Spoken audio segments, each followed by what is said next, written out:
This is the Norris Group's Real Estate Investor Radio Show, the award-winning show dedicated to thought leaders shaping the real estate industry and local experts revealing their insider tips to succeed in an ever-changing real estate market. Hosted by author, investor, and hard money lender, Bruce Norris.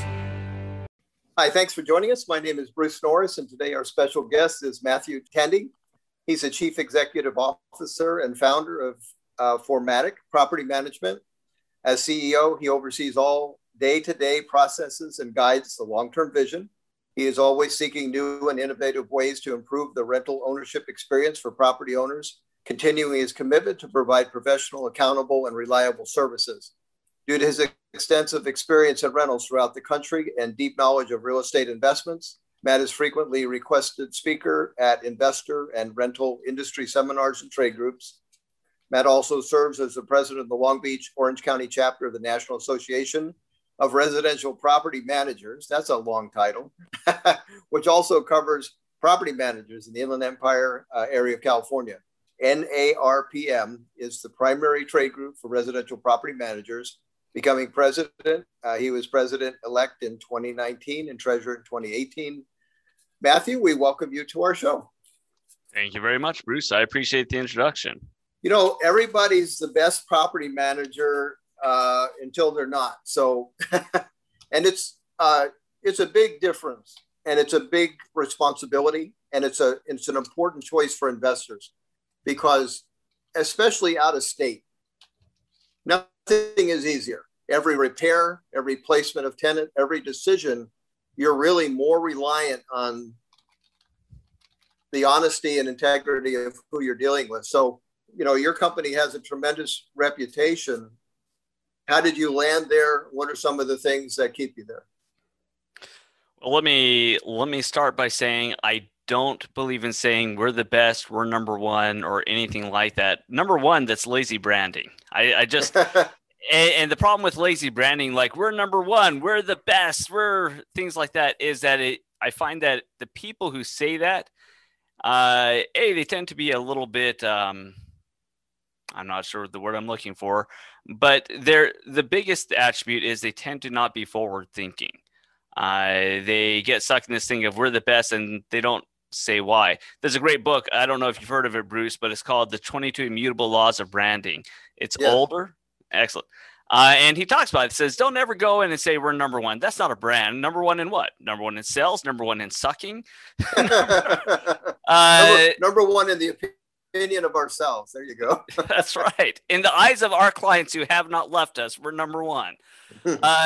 So that I'd say that's the foundation. Is I just don't believe in saying we're number one or the best. The reality is being part of NARPM or NARPM, the group is all about working together with other managers and improving the industry as a whole. You know, property management, and this is a long way of answering the question, but I think it's a good foundation. Property management on a professional level through licensed real estate agents hasn't existed for residential homes for very long. It's actually really only came to be in the 60s, mid 60s, late 60s, which in terms of industries is very, very young.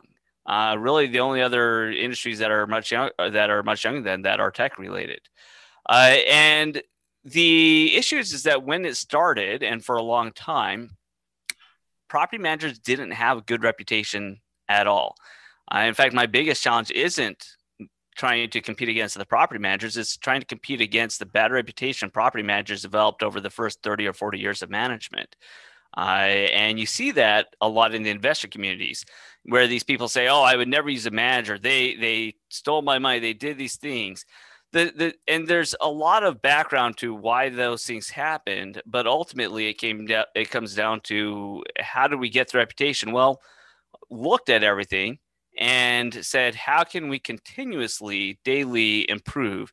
And, just like the whole concept of goals versus wishes is you write it down and you make daily strives for it. Same thing with improvement. We reach out, we listen. I will say one of the defining factors of Formatic, one of the reasons people like us and come to us is that I am a very legally and technically minded person. I'm not going to be the person that you're necessarily going to be like, hey, I'm going to go have a drink at the bar with Matt because he's the life of the party. Unless the life of the party is hearing me spew a bunch of data, in which case, guys, I'm thrilling. Well, you and I are on the same page on that one. You know me and data. So what is the scope of what you manage? Is it all in California? Is it all concentrated in LA County? Where do you manage most of the inventory? So right now we have offices in Big Bear, Riverside, Ventura, and actually also Mexico City, Mexico. And we're looking to continuously expand. The goal for Formatic long-term is to, in the next 8 years, is to have about 100 offices domestically and 20 international. In my past, I have helped start a company a management company that, before I sold my partnership in that, started from a little closet basically to 3,500 homes in 14 cities in 11 states. Before I sold that to start Formatic, which is a much more customer-centric and data-driven company. But right now, we focus in Southern California. We manage anywhere in Southern California, including LA, except for we're not in San Diego, and we do not go into Lancaster. But eventually, probably in the next year. Okay. What would you say the mix of single-family rentals that you manage versus apartment units? So our focus right now is on the single and small multifamily, so fourplexes and below, basically. Okay. Of course, we'll do condos and things like that. I have in the past managed 100-plus unit complexes, 300-plus unit complexes, turned them around.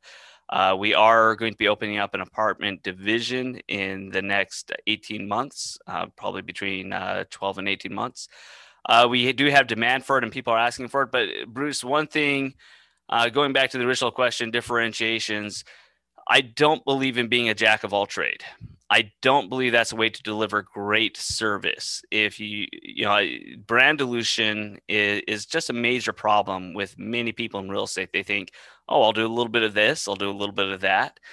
We see it with investors too, right? People who every investor conference they go to, oh, I'm going to do flipping. Oh, I'm going to do flipping of multifamily. Oh, I'm going to buy apartments. No, I'm going to buy duplexes only. No, I'm going to do notes, or I'm going to do, first position, only second position. And they never make much progress. So eventually we'll open up these other brands. I have this is part of the grand scheme of Matt is I have 18 companies that are all tied together that I'm working on developing. They all tie together and support each other, but they are separate companies, and the apartment company will be a separate one. Okay. A lot of investors that we know manage their own properties. Could you give them a couple reasons why that could be more dangerous than they think? Well, I'll preface by saying that I support that for some people. I think it's a mistake to tell people that you're not smart enough or you're not capable of doing it or things like that. The reality is that depending on the state you're in, matters significantly. Again, I've managed in about a third of the United States. So I'm familiar with how it works in Texas, in North Carolina, in Colorado, in Arizona, all over the place. That said, it is becoming more and more complicated. Property managers used to be viewed as kind of like used car salesmen. They were there. They're always trying to find a way to get their buck, nickel and diming. And really, they just collected rent and overcharged on maintenance and often didn't even check on the property. And frankly, I have taken over properties for your listeners who know Hammond and stuff like that, these smaller outlying communities where there's even less professional management and things are a little more dated in how things are done, where I would go in and it had been professionally managed, quote unquote, for 5-6 years. And I go in and the house is destroyed. There's little carpet missing from the hallways in patches. There's dogs running around and birds. One of them had like 5 birds running around pooping on the ground. And I said, professional, you do nothing. You just stare the people in the eyes and you don't look around you. And you just shake your hand and remember never to let that hand touch your face. So you get back to the car and put the sanitizer on. And you talk to the residents and you say, "Oh, hey, it's so great to meet you. When's the last time your manager was here before?" "Oh, I never saw them except for when I signed the lease." "Oh, that's interesting," because the owner thought that they were visiting every year. So I do want to, when I talk, before I launch to talk about managers, I want to, and why you should not do it on your own in most cases. I do want to be clear that doing it on your own is a whole lot better than having a bad manager. So that's an important point to make. Now, that said, managers today, professional managers who participate in trade groups such as NARPM, or National Association of Residential Property Managers, for informational purposes, kind of like the National Association of Realtors, but specifically for residential property managers, and far more focused on education and legal issues and protecting private property rights for their clients, which is a big deal for us. If you're not aware, the National Association of Realtors has a long history of not caring about real estate investors, even mom and pop landlords, and not really caring about them. They have token classes, token things, but really it's all about getting that sale. And unfortunately, when it comes to rights, the rights that they fight for typically in combination with the apartment associations, which I should be clear, I love. The California Apartment Association is fantastic. But you'll find that most of the laws and most of the lobbying is to protect the giant landlords, not the small-time investors with a few properties that rely on that income. So NARPM is a key part of that. So property managers, their main focus today is really to be as a legal and social and financial buffer between you and your residents and all of the liabilities that encompass. And so when we talk about why use a professional manager, it really comes down to how much risk are you okay having? Do you know the laws? And if we take COVID as an example, the amount of lawsuits that are being applied to landlords is phenomenal. And in the eyes of the law, in the eyes of California, especially, and their judges, most of their judges, because each one's different, ignorance of the law is not a justification for violating the law. It's not an excuse. And these fines can run a couple thousand an incident, but they don't just look at the first incident. They say, okay, landlord, there's been a discrimination claim against you. Now, Bruce, let's say, I know you never discriminate anyone, and, we've talked several times, but let's say that someone claimed they discriminated against you. Well, what would they do? Well, the fair housing comes out and they say, Bruce, we have this claim. It's probably nothing. It's okay, Bruce, relax. By the way, we need the records of the last 2 years of every single person who's ever applied to any of your properties, whether you approve them or not, or even took more than 10 seconds to look at them. We want to see your processes for each of them and how you did it. So, and can you get that to us in the next 7 days? Mm-hmm. And then they'll look, it's not just whether that one, they're going to look to see if you ever did anything in the last 2 years. And so, systems, processes, legal awareness, we go through legal training every single week in our company. And we bring in attorneys and we bring in all sorts of specialists to make sure we know what's happening. So the big thing is that liability. Another element is that we pretty much always get higher rent. The amount of people, and this is a general investment concept here, one of the things that just makes me scream and die inside, but while trying to keep a straight face, is when I talk to investors and they say, oh, I don't need a manager. I have this great resident, but just verbiage here. I don't call people tenants. They are residents. They're not landlords. You are rental housing providers or housing heroes. You're not a landlord. That's an archaic thing, and you're not going to win favors by being called the Lord of the land. Let's circle back, okay, because you're talking about, I think you're talking about they have a great tenant, probably didn't raise rent for the last 10 years. Yep. I've been guilty of that. I have, because it was, okay, I don't want them to leave. So I have actually landed on that square sometimes. I'm not there now, but I have done that. And, it's interesting. I've never managed my own properties because I don't enjoy that phone call. That's for sure. But I think that's that's good information for people to realize that there's a lot of legal ramifications to very innocent things. I've got a question connected to, because you've had experience in other states. Do you consider California the most owner-unfriendly state? Absolutely not. No. Really? I think that's a complete misnomer, complete-ish sort of misnomer. You know what? I'm going to hedge here. It depends on where you live. The issue of California isn't the state so much, it's the local municipalities. Okay. So being a landlord in Los Angeles or San Francisco is a completely different experience than being a landlord in Riverside or in Yucca Valley or in San Diego. It's night and day. It's like two different countries. Because those places like Los Angeles, the city of Los Angeles, and also the county of Los Angeles unincorporated, they have these rent control boards that existed before, and the act just totally slipped my mind, but it was the Prop 8 in 1978, where the state came out and said, hey, no more rent control boards, but if you had them before, then you get to keep it. Well, right. LA had it before, so did San Francisco, and they exercise immense control. So for instance, we're able to kick people out right now in Riverside for all sorts of violations. We can raise rent, and we have been with limits. This goes back to legal protection.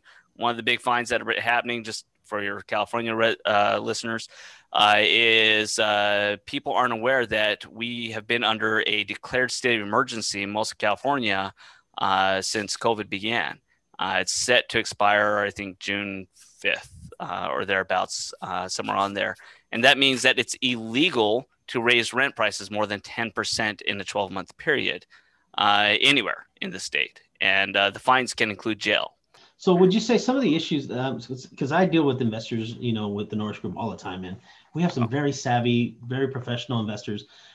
Would you say that most of the problems with people that you have to maybe help out or take over with are new investors, or maybe accidental investors, people that just inherited a house, like, okay, I guess I'm going to rent it out? Let me answer your question. Let me circle back real quick to Bruce, though, and your question on the unfriendly laws.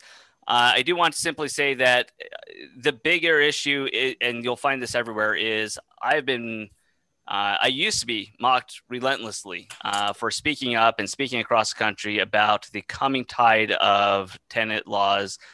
We call our people residents, but the laws are typically called tenant laws that would be sweeping the country. I saw this happening because when the recession happened back in 2008, 2009, the amount of people, there was this dynamic shift, and this important thing in understanding the laws and what's happening and why nobody is safe from this, and no one can rest on the laurels on this. You had, when people were losing their houses, when people had been living in their house, their 3-bedroom, their 4-bedroom house with a yard, nobody wanted to then, after that foreclosure, to go live in an apartment.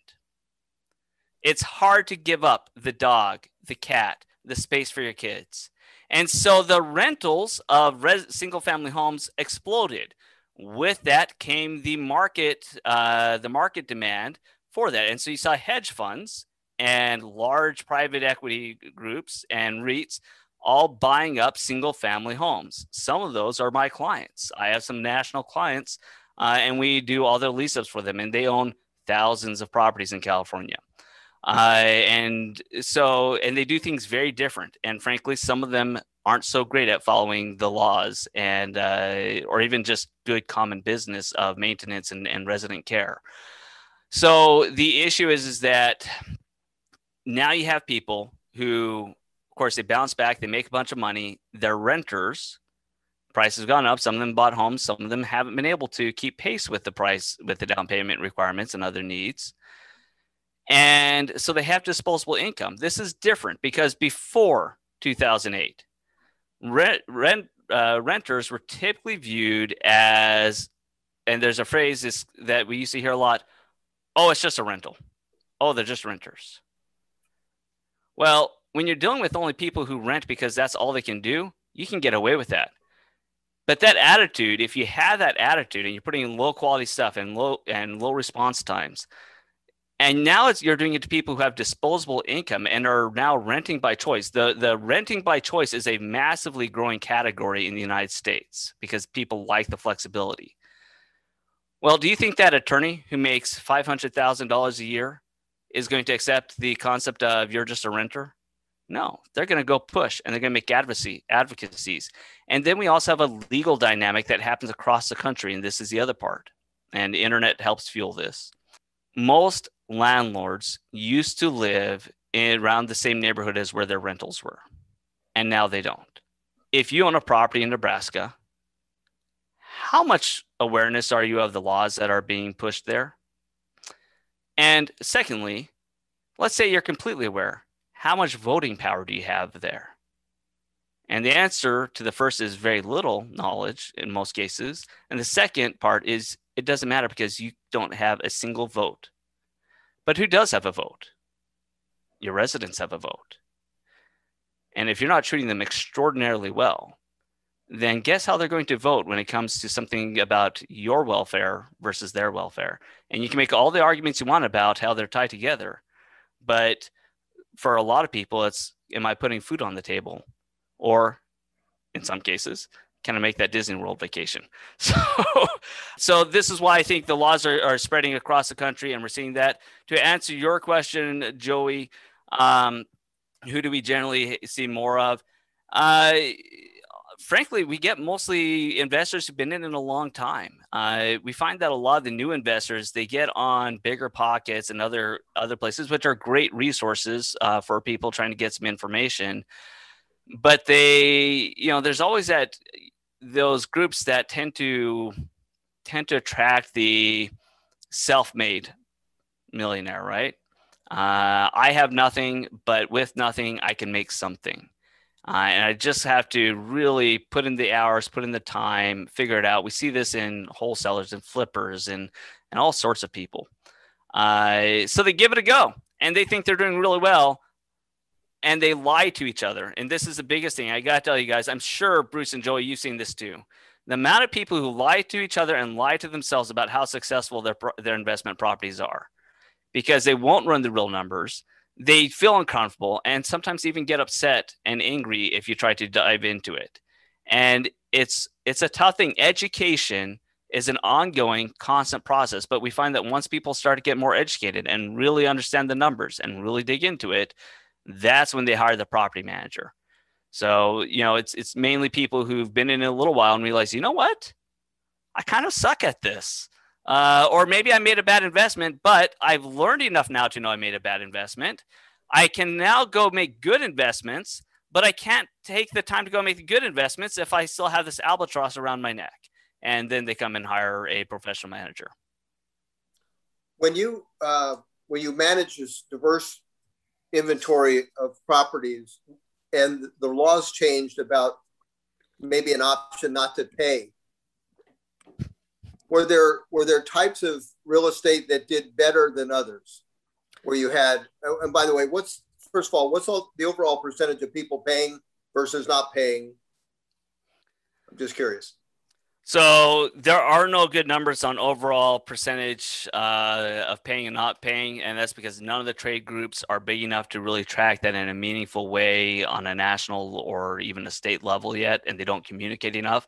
That is one of my things that I'm pushing forward long term. That said, I would say that the numbers we hear are generally conflated or missing perspective. You hear those on the national news about, this many people. The reality is that a lot of the buildup is just because with the normal evictions couldn't be done, not just the non-rent ones. The cases, for instance, in California, when they just shut the courts down to any kind of eviction, where they said, okay, well, technically you can evict them, Joey, if they move in 10 people and 5 dogs and do all these other things. They say, so you're absolutely allowed. That's an exception. That's a breach of lease. By the way, the courts are closed for the next 6 months. Right. So you couldn't do anything. And so there's just a backlog of standard people who shouldn't be allowed to remain at all. And we find that when you average it out over that period of time, the amount of people late and pending possible eviction is the same as always. In fact, there's really no change at all from everything that we've seen. On our side, less than 5% of our residents were affected or claimed to have been affected by COVID. We do have them sign all the forms every month, and we go through all this as part of the legal side that we handle.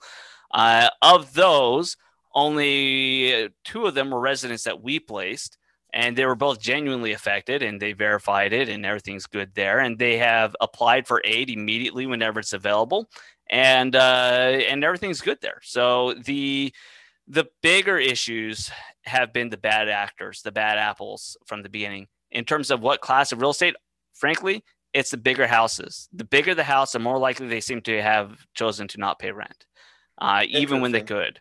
Okay. We have a property. I'll just share this story.